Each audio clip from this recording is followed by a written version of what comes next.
Good morning, guys, to my friends and my followers and reels. I'm sorry, guys. Mag-upload ako ng reels, kunti na lang. Concentrate ko na ngayon yung YouTube. Gusto ko naman subukan yung YouTube kasi ako ay tumatanda na. May mga apo na ako.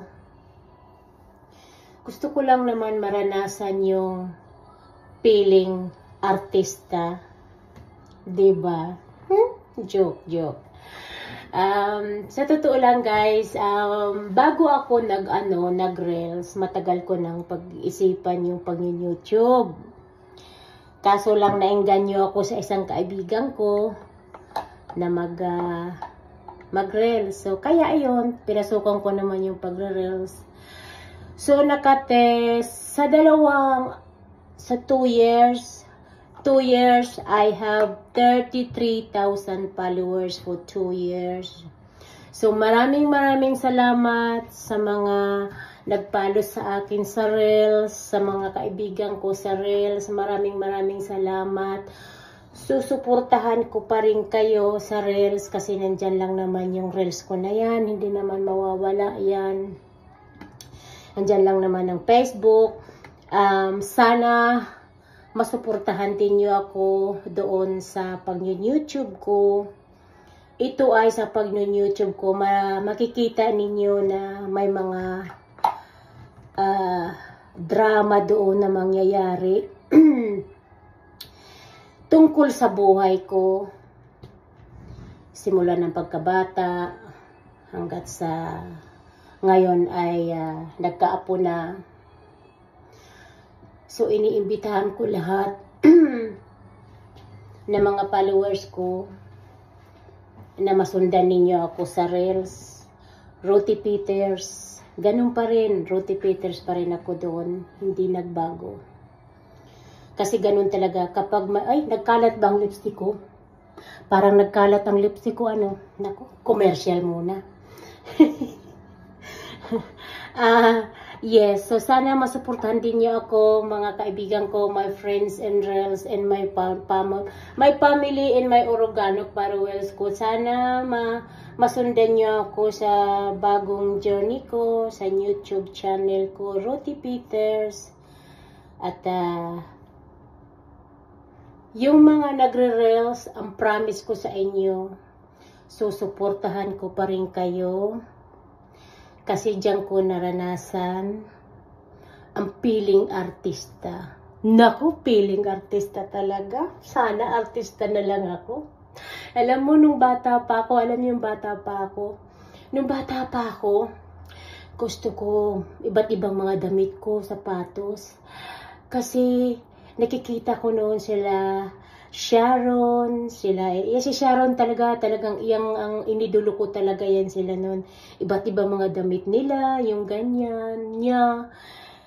At iniipon ko yan, ang mga litrato niya ni Sharon noon nung bata pa ako. Kasi inidulo ko nga siya eh. Kasi feeling ko artista din ako pag nakikita ko siya. Feeling ko siya yun. Ako yun pala. Mali ka na naman, Rote. Ako yun, si Sharon. So, yun.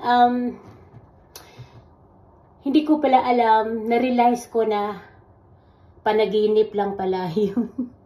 Nasa panaginip ko pala yun na maging Sharon ako. Pero talagang guys, seryoso ako. Inidulo ko talaga si Sharon Cunita. Nung bata pa ako.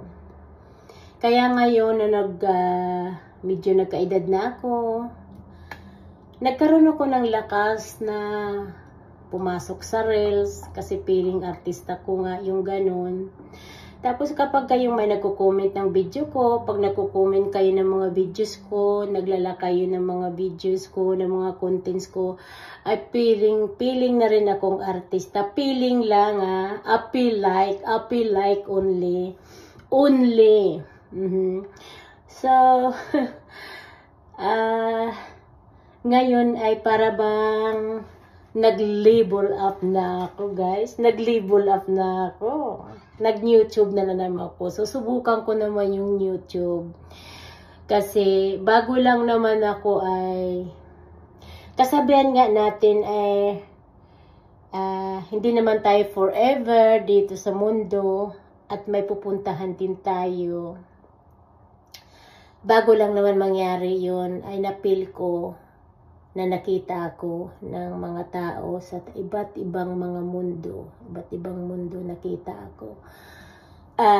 Kahit hindi ko sila kakilala masyado, pero pag nakita ko sila na nagko-comment ng videos ko, ay, o kayo pala, kayo, pag nakikita ko kayo, ay masayang-masaya na ako dito. At saka ang goals ko talaga ngayon sa YouTube, ang goals ko ngayon sa YouTube ay makatulong ako, yan talaga ang number 1 na gagawin ko. Makatulong ako sa mga kababayan natin sa Pilipinas na kahit lang naman pambili ng bigas. Yun. Those nasa Reels ako, ay yun ang ginagawa ko. Pero sana magawa ko din yan doon sa YouTube na makatulong sa mga kapwa natin na kababayan. So, sana suportahan ninyo ako, mga kaibigan, mga OFW o sa Pilipinas, dito sa Australia, kahit saan kayong mundo. Hinihiling ko sa inyo na suportahan ninyo ako kasi kung ano man ma-achieve ko doon sa YouTube ay iyan ay para pantulong sa mga kapwa kong nangangailangan. Kahit ako wala nang kitain, kahit ako okay lang kasi total may trabaho naman ako at may trabaho din ang asawa ko. So, ang gusto ko lang talaga na yun talaga ang goals ko na sa kamag-anak ko, sa mga kapwang Pilipina. Di ko lang alam kung makakatulong pa ako sa ibang bansa. Alam ko may natutulungan ako doon sa India at saka doon sa China at saka doon sa ano bang bansa nung sa Thailand may natulungan ako. Pero mas madalas ako makatulong sa Pilipinas dahil mas naiintindihan ko kung nagsasabi sila sa akin. And then, siyempre yung ibang bansa naman, naiintindihan ko naman kung humingi din sa akin ng tulong. Kasi nakakapagsalita naman sila ng English, pero barok nga lang. Pero at least naiintindihan ko na pagka sinabi nila help, money, yun, naiintindihan ko na yun. So, dito lang yan. So, yan ang pinapangarap ko na magkaroon talaga ng YouTube. Baka sakali ay dito swertihin ako, baka sakali ma-monetize ako. Ako hindi pa ako monetize sa sa YouTube. It's bago pa lang ako. It's nung ano lang ako nung 2 araw pa lang ako nagsana sa YouTube. So sana guys, hiningi ko ang suporta ninyo dahil hindi ko 'to makukuha pag hindi ko ninyo ako suportahan. At thank you very much everyone, to those around the world, to those who following me. I hope you guys can follow me in my YouTube channel, Ruthie Peters. And I really appreciate it if you guys can do it for me. And my goals is I can help back home, my own people back home, or maybe around the world. I can help them even just to buy rice, to buy medicine, and to buy some food every day. And then, yeah, to buy some milk for the kids. And I hope you guys can support me. And I'm only, like again, I'm only new in YouTube, so I'm still learning. So thank you very much, guys.